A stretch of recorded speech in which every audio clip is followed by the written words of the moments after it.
Alors aujourd'hui, nous allons étudier un petit élément. Le bouton, il est petit, mais il est important. Il suffit de cliquer par exemple sur le bouton pour que les gens aillent sur la page de contact. Vous marquez contactez-nous, hop, ils vont sur la page contact ou supportez-nous, faites un don. Ils peuvent arriver sur un lien, ils peuvent arriver sur, par exemple, sur votre PayPal. Voilà, il peut emmener ce qu'on appelle un appel à l'action. Alors, comment cela fonctionne? Bon, on va faire un exemple concret. On va d'abord créer une colonne, une section, et on va mettre deux colonnes. Voilà.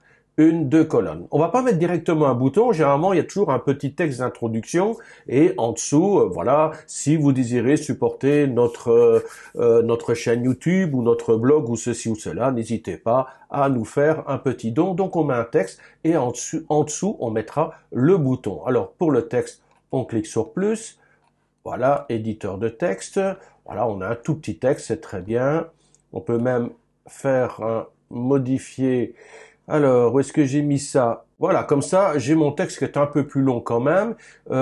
Ici, ben, le texte, je sélectionne, je vais le mettre en justifié, ce sera un peu plus joli. Je vais par exemple mettre du Tahoma, j'aime bien le Tahoma, je le mets en 12. Au niveau des couleurs, je vais mettre ici, j'aime pas le noir complet, ici un petit gris poussé. Voilà, c'est moins agressif pour les yeux quand il y a du texte à lire. Alors ici à droite, ben, je vais mettre une image tout simplement, petite image de décoration. Je vais pas mettre d'effet, hein, je fais pas beaucoup de choses. Voilà, je la mets entière. Je vais chercher, je mets la photo, insérer un média. Oh, c'est peut-être un peu grand, on verra après. Déjà, je vais peut-être mettre en personnalisé.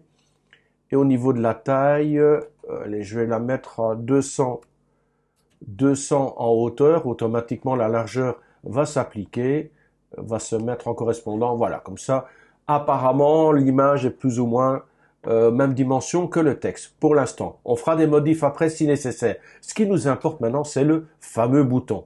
Alors, je vais ici sur mon petit moule à gaufres, on dirait une grille de moule à gaufres. Voilà. Et je vais dans bouton. Alors bouton, je vais pas créer une nouvelle colonne, je vais pas créer une nouvelle section. Je vais soit le glisser en haut du texte, mais ça semble pas très logique, ce serait plutôt en dessous du texte.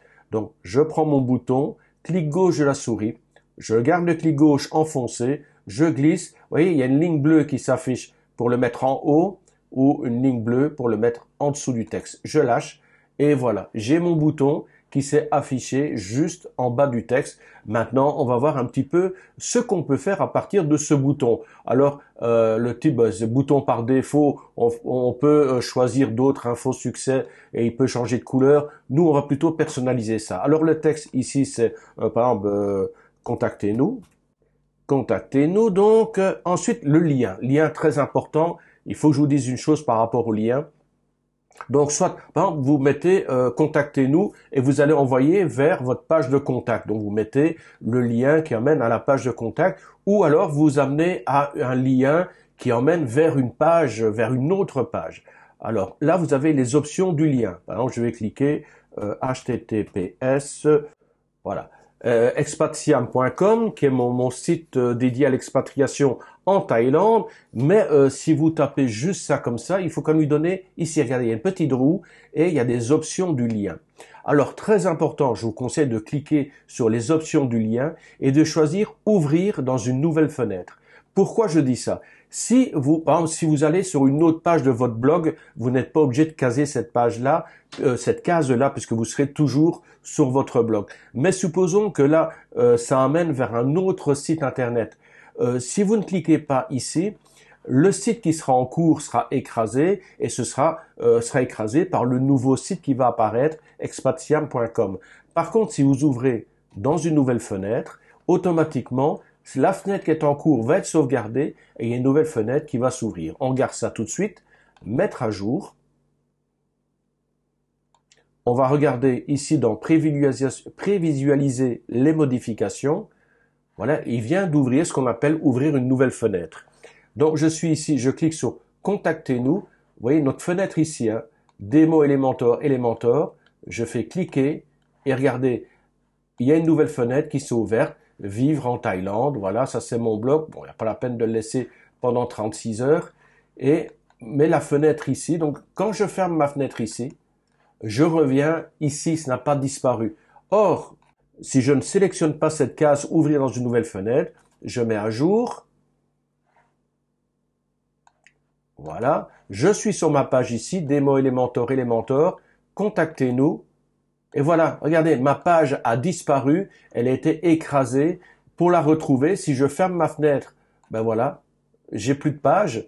Bon, c'est parce que là, je suis sur la démo, mais normalement, la page a disparu. C'est pas ce qu'on désire. Nous, ce qu'on veut, c'est lorsque les gens vont cliquer ici, il y a une nouvelle fenêtre qui s'ouvre et que celle-ci ne disparaisse pas. Comme ça, quand ils ferment expatiam.com, ben la page de votre blog est toujours présente et les gens peuvent continuer à naviguer. Donc, important, vous cochez ouvrir dans une nouvelle fenêtre. Ça, c'est un élément important du bouton.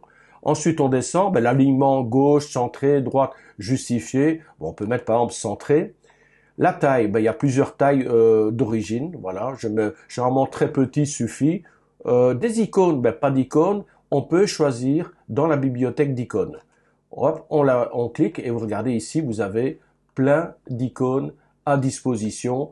Bon, on va mettre n'importe lequel. Celui-ci. Par exemple, insérer. Et là, regardez, j'ai l'icône qui s'est insérée à gauche de Contactez-nous. Alors, on vous dit, mais oui, mais cette icône, vous le voulez avant ou vous le voulez après le texte? Hop, on clique après et regardez, là, l'icône est passée à droite du texte ou avant et là, il est à gauche du texte. Ah, maintenant, c'est vrai que l'icône est assez collée par rapport au texte. Pas de problème. Il y a l'onglet ici, espacement de l'icône. Et regardez, mon icône se sépare du texte. Voilà, un espace qui s'installe. Évidemment, ça agrandit un peu le bouton, mais ça évite que l'icône soit trop collée éventuellement. Alors, idée du bouton, on verra ça pour d'autres choses, c'est pas important pour l'instant.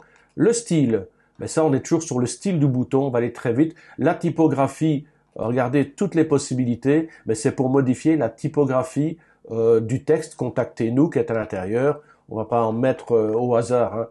Je connais pas celui-là, Spartan, voilà, on a mis Spartan, et vous voyez le texte automatiquement s'est modifié et l'onglet du contact s'est légèrement agrandi pour laisser la place au texte. Alors on peut changer le gras, on va mettre en 900 et regardez automatiquement c'est devenu beaucoup plus gras ou je vais le remettre à 500 comme il était. Transformation, voilà, le style, décoration, hauteur de ligne, espacement des lettres, espacement des mots. Et voilà. Donc, vous voyez, rien que ici, sur la typographie, il y a déjà moyen de faire pas mal de choses.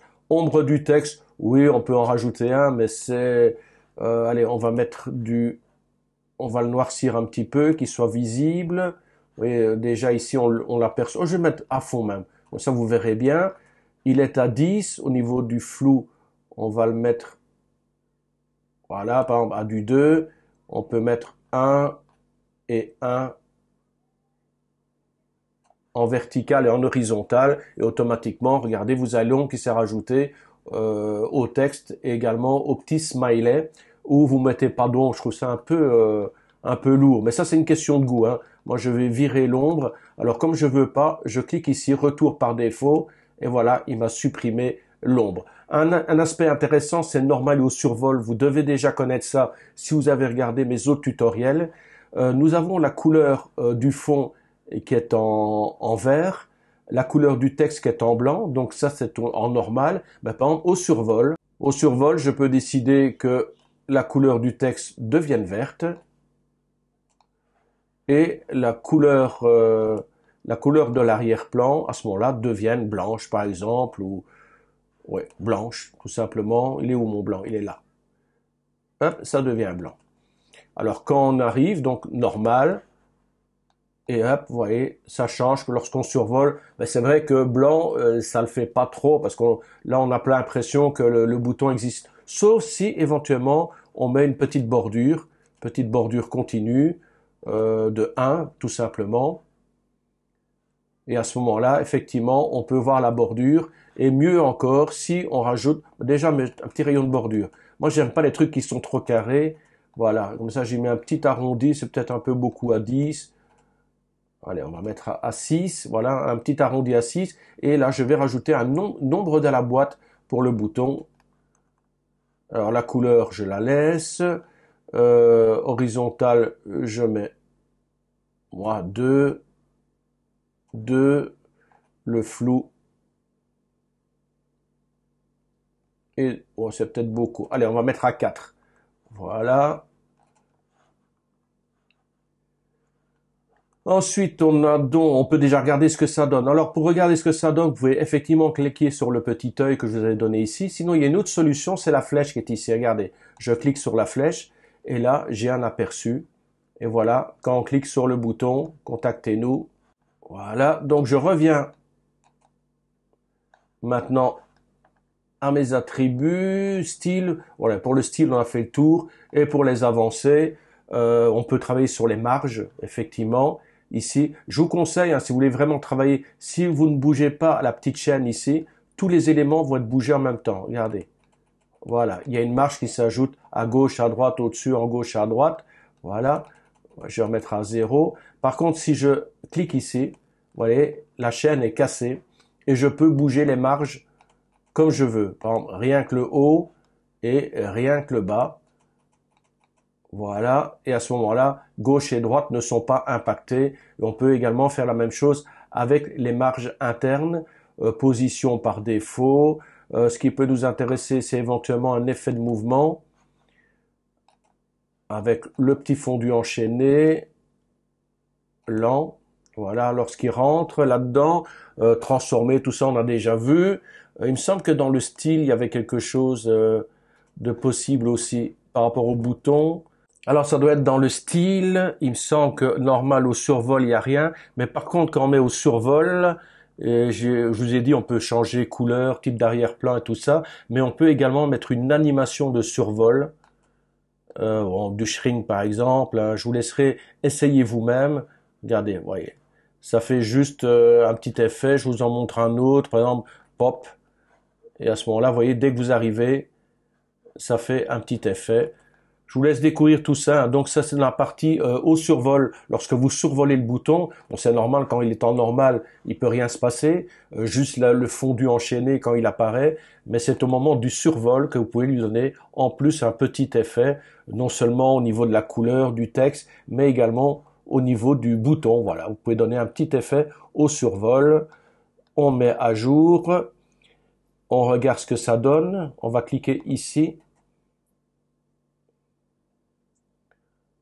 Voilà. Par contre, on pourrait peut-être agrandir l'image. Je vais essayer à 250 pour voir, pour que l'image arrive à hauteur du bas du bouton également. On va voir ça tout de suite. Donc, je clique sur l'image. On va mettre allez, à 280. Appliquer. On voit ce que ça donne. Ah bah oui, c'est quasiment nickel. Je pourrais enlever, à mon avis, encore 2 ou 3 pixels pour que ce soit quasiment parfait. Voilà, donc on va plutôt mettre du 277 pixels, appliquer, mettre à jour. Voilà, comme ça, apparemment, vraiment, on a l'image qui arrive à même hauteur que le bouton, le bas du bouton. Contactez-nous. Voilà, pour l'esthétique, c'est peut-être un petit peu mieux. Voilà, donc le bouton qui arrive en fondu enchaîné et puis le petit effet. Contactez-nous et si on clique, on va effectivement avoir la nouvelle fenêtre qui s'ouvre du bloc expatiam.com qui s'est ouvert dans une nouvelle fenêtre. Si je ferme la fenêtre, j'ai toujours mon bloc en cours qui est présent. Voilà, on a fait le tour pour le bouton. J'espère ne pas avoir été trop long, mais en fait, je pense que vous avez encore appris des petites choses en plus. Sur ce, je vous dis à très bientôt pour la suite des boutons. Et en plus, je vous prépare un nouveau tuto où on va apprendre à faire un site internet en une page. Voilà, une seule page. Vous savez, le principe du site internet, une seule page avec des encres et des balises. Vous allez voir, c'est simple à faire. Ça fait extrêmement professionnel. Ça va faire partie des tutos que nous allons voir très rapidement. Allez, sur ce, je vous dis à très bientôt. Bye bye.